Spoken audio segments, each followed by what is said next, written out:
Puss in Boots: The Last Wish came out a couple of months back. I think in November, if I'm not No, it was like around Christmas time. December. Okay, Yeah.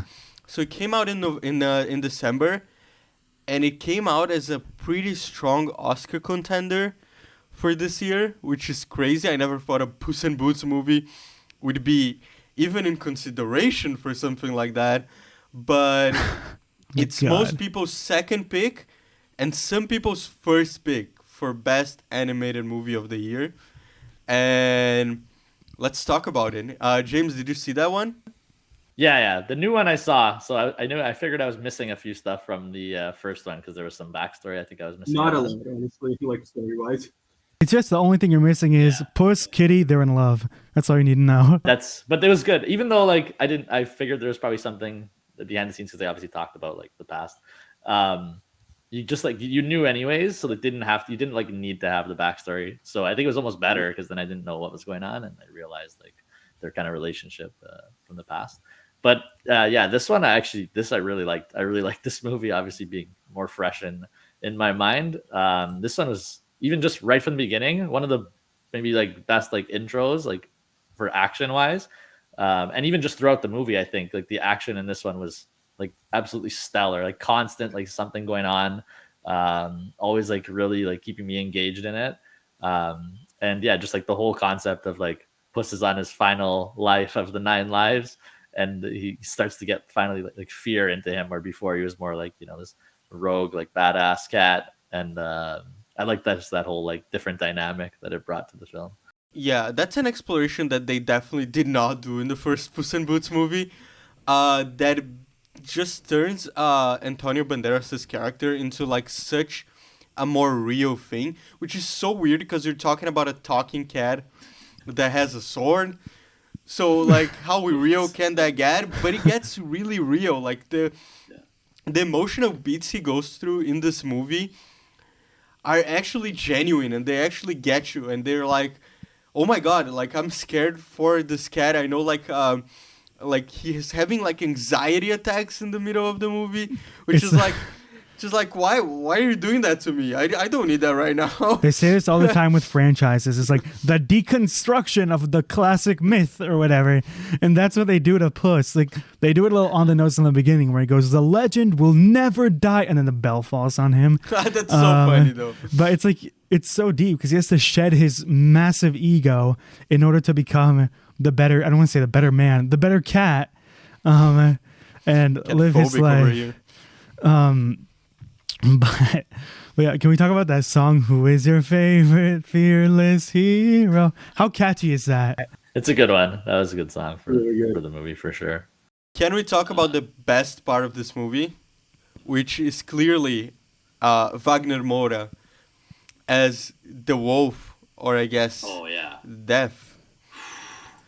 That was intense. Scary, right? I'm not crazy. That was legit scary. That was perfect. Every time like he made an appearance, and it was like that, like it was like that, like, the whistle, song, like, in the background, yeah, the whistle or whatever. That was. I was shitting my pants every single time. That whistle also like reminded me of, I don't know if you guys ever watched The Wire, but like so one of the characters, he's like one of the like badass like gangsters. And every time he would like kind of show up, there was almost like someone would like whistle and like they'd be like, Omar coming. Oh, it's Michael K. Williams, right? Yeah, exactly. Yeah. And that kind of like reminded me of that. And I thought it was just so good, like well done. It was perfect though, because it instantly spiked like the feeling that you get, because you associated like Puss's fear with when he first first saw the wolf and like realized like, oh shit, I can die, and like this hair stuck up in his like body for like the first time. Then that you just got that feeling like throughout the whole movie anytime that like you heard that sound, and I thought that was like perfect. It was so good. And the moments they choose to put that in there are so perfect too, because they come always out of nowhere. You're never prepared from when that happens, and when it does, you're right there with Puss. Like I said, like you're shitting your pants. Like you're like, no, get this wolf out of here. Put him in another movie. This is a kid's movie. I don't know what he's doing here. Puss and the wolf have 2 fight scenes where just like the sword play and the way they're so flexible with the animation, because it's like it's storybook instead of like realism, so they can play around with the frame rates, they can play around with how fast the camera moves and still make it like cartoony but still cool.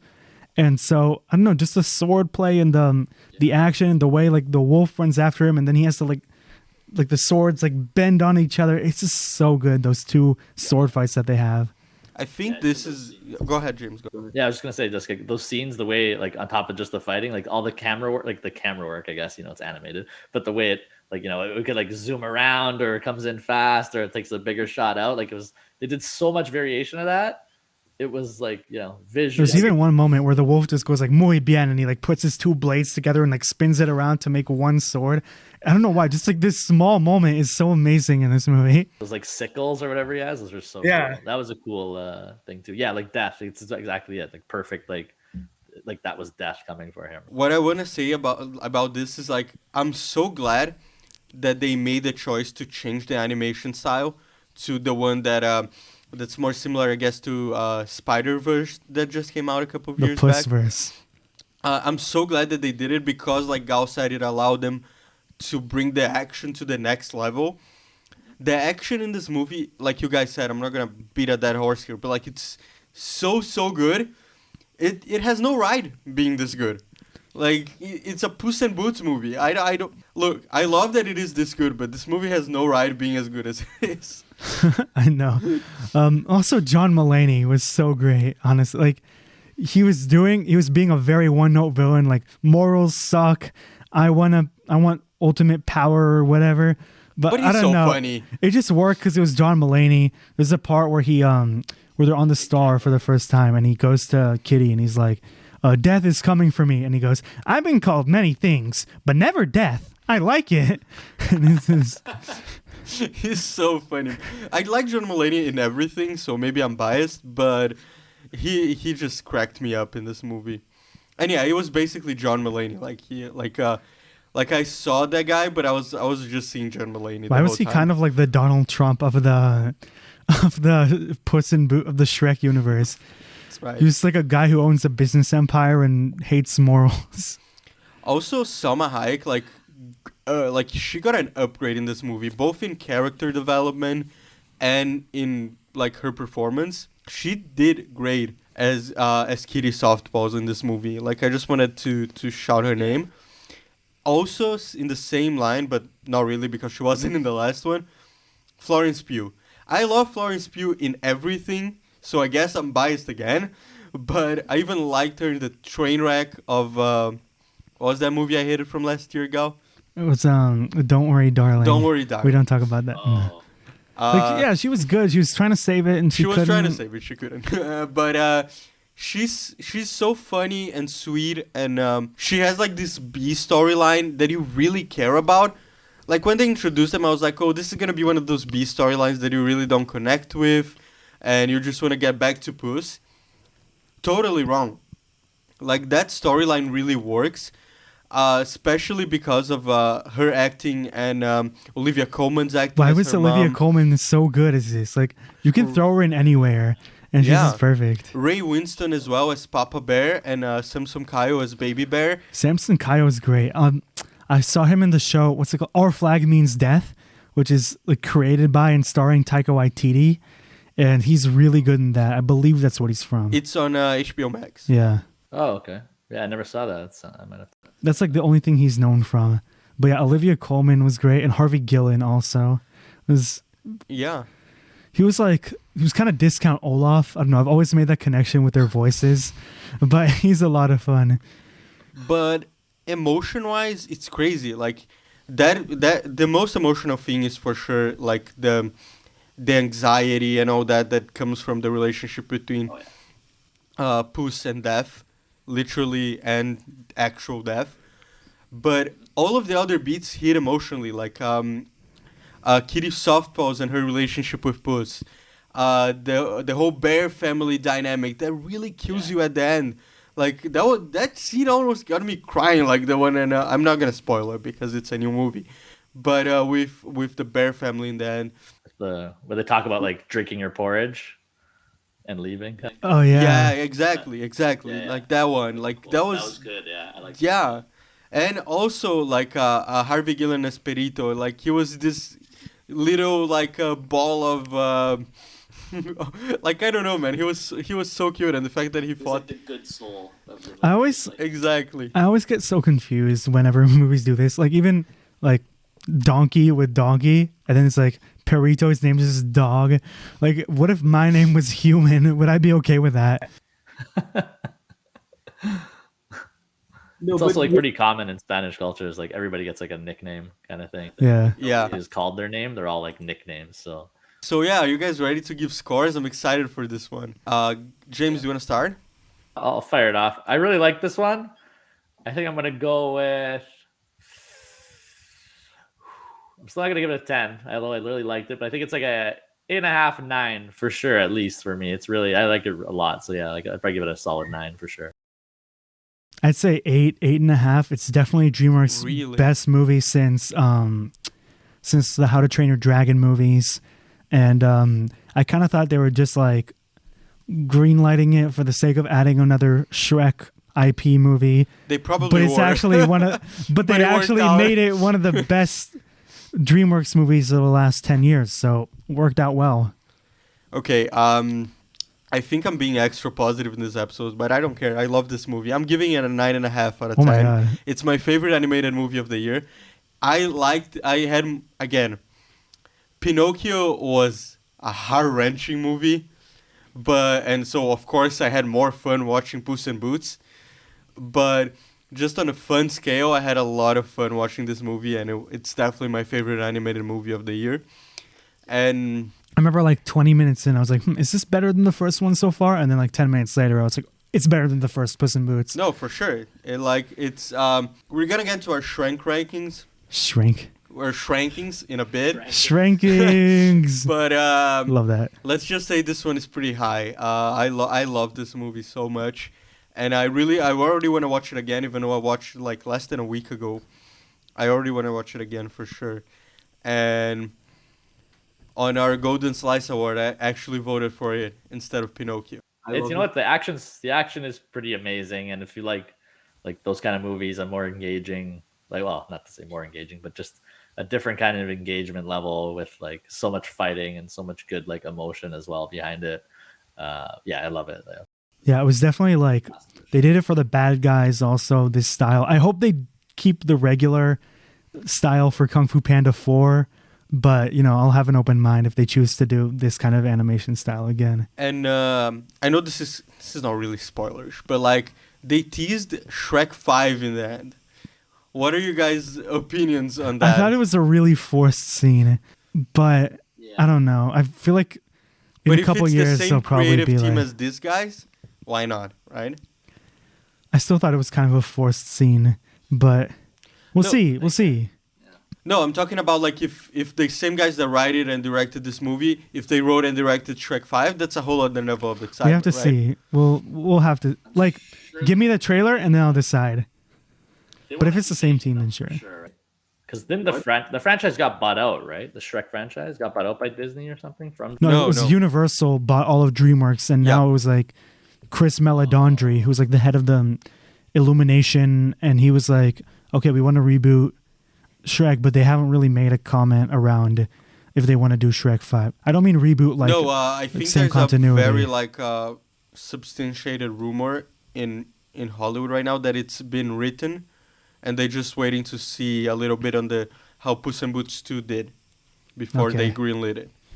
Yeah, and also this was the director who did The Croods 2, which was a letdown for me. But like he definitely stepped up his game. I never watched The Croods 2, so I wouldn't know. You should only watch the first Croods. First Croods is actually good. So Shrek, Kung Fu Panda, How to Train Your Dragon. They have 3 amazing franchises, DreamWorks. Like, holy shit. They do. They really do. They just need to not screw it up now. Yeah. Because honestly, like right now, Disney's the one that needs to catch up with animation. Yeah, they did their whole announcement where it's like, we're leaning into our existing properties. And I'm like, why? Like, I get that they're scared because Strange World didn't do well. Just market your movies better or write better movies instead of doing fucking 2 movies that are considered the Toy Story finale and then another one. Yeah. Okay, are you guys ready for the what did I call it before? The Shranking. shrankings? The shranking next door. The shrankings. The shrankings. Okay, James, let's start with you, our estimated guest. Top to bottom, I guess, from 1 to the end. Bottom to top. Yeah. Well, we know the bottom one because I haven't watched it, so it's at the bottom. It's in the NA category, so the first Puss in Boots is in the NA category. But yeah, so if I had to rank them, I'd go Shrek 1 for sure, number 1, and then probably Shrek 2, and then this the new Puss in Boots, Last Wish, and then yeah, what would it be? I guess Forever After. That's the fourth one. Yeah. And then 3. Over Puss. Wait, Shrek 4 over Puss. Oh no. He didn't watch It was the Puss. opposite. No, he didn't watch Puss, so it's out of the Wait, no. list. Did you put Shrek Forever After higher than Puss in Boots 2 or lower? No, Puss in Boots 2 was the third one. Third, Okay. or third on my list. Yeah, sorry. Puss in Boots 2 is third on the list. Yeah, and then yeah, Forever After, and Okay, I'll go. the NA category gets this. I'll go 6, Shrek the Third. Then 5 and 4 is a little bit interchangeable. Puss in Boots and Shrek Forever After. And then number 3 is Puss in Boots The Last Wish. 2 is Shrek. 1 is Shrek 2. Okay, we have similar lists, but not really.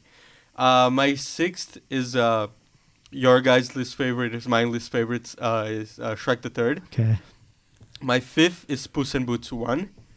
My 4th is Shrek Forever After.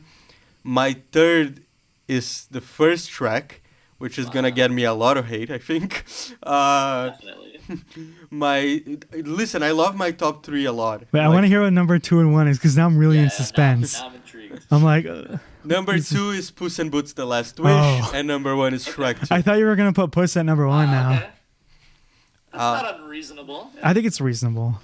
I think overall nostalgia-wise, yes, I love Shrek.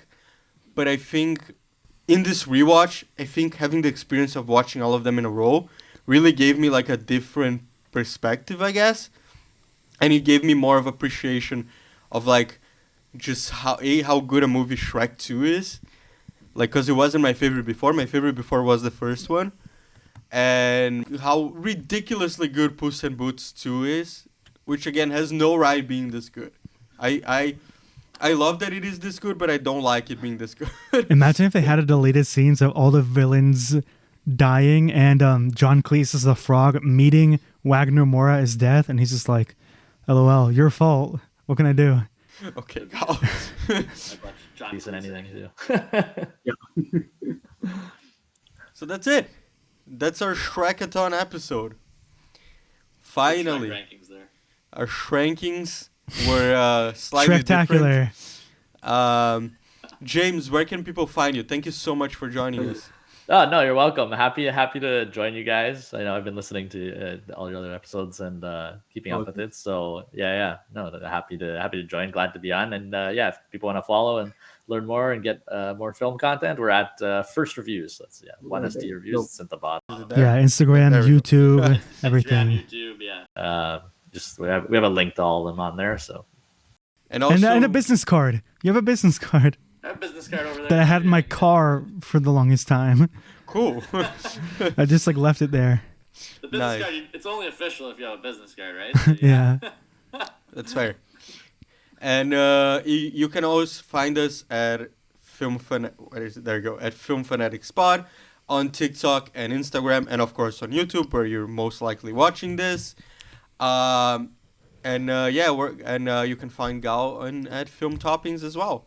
That's right. And stay tuned for the Golden Slice Awards. Up very soon. Very soon. We're working tirelessly on it. I cannot edit things anymore. I'm dying.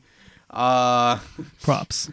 And but it's an exciting time for Film Fanatics Pod and Film Toppings, and we're happy to have such guests as James joining us, who also, spoiler alert, he presented one of the categories for us in the Golden Slice, so thank you for that as well.